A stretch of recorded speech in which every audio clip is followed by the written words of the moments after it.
Tonight, Governor Gavin Newsom is sending a search and rescue team to Texas to help with all that major flooding. In a statement, he said, quote, California stands with all those who've lost loved ones, homes, and livelihoods in the devastating aftermath of these summer floods in Texas.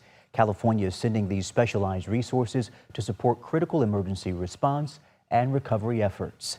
It all comes as the death toll is now increased to more than 100 people. Tonight, families are demanding answers. Could more have been done to save lives? And was the alert system enough? Matt Gutman with ABC News has the latest update.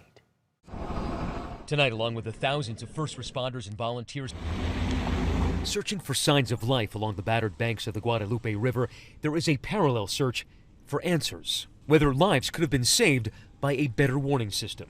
The first flash flood warning issued at around 1 a.m.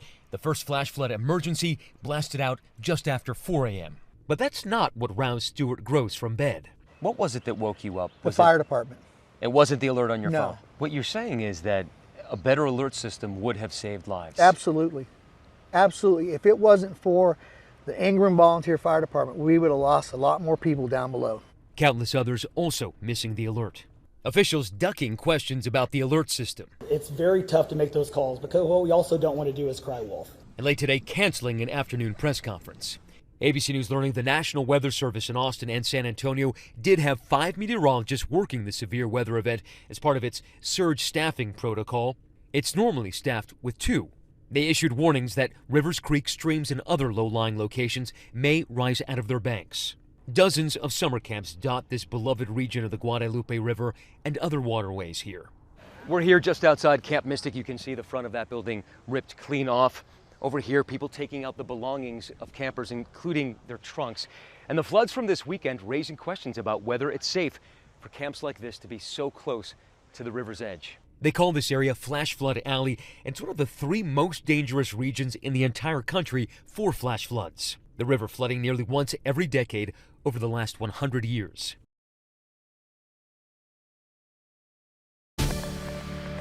Well, let's bring in meteorologist Brendan Mitchell now. I mean, we've been watching this story, and it's just so heartbreaking as you see all those images. But sadly, we know extreme flooding can also happen right here in Northern California. Yeah, that's right. This is not a problem that's unique to Texas. California can get extreme rainfall as well. And in just the last few years, we've seen that. Examples include Hurricane Hillary in Southern California or the winter of 2016-17 when we saw 33 inches of rain here in Sacramento. And climate scientists and meteorologists agree that extreme rainfall will become more common due to our changing climate. Warmer air holds more water, which can lead to longer and heavier rainfall events.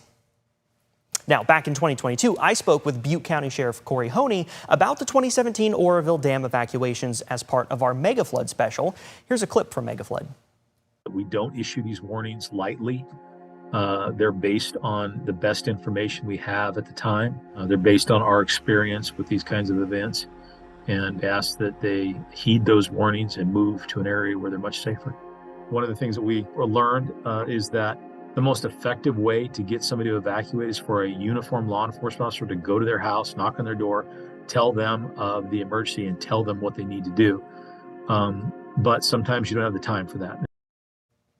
And we know from Matt Gutman's reporting there that there were some folks that went door to door in Texas, but as you just heard there as well, sometimes you don't have enough time or people. And that is just a small snippet from Megaflood. The whole 20+ minute video is on the ABC 10 Plus app under the weather playlist if you're interested in hearing more.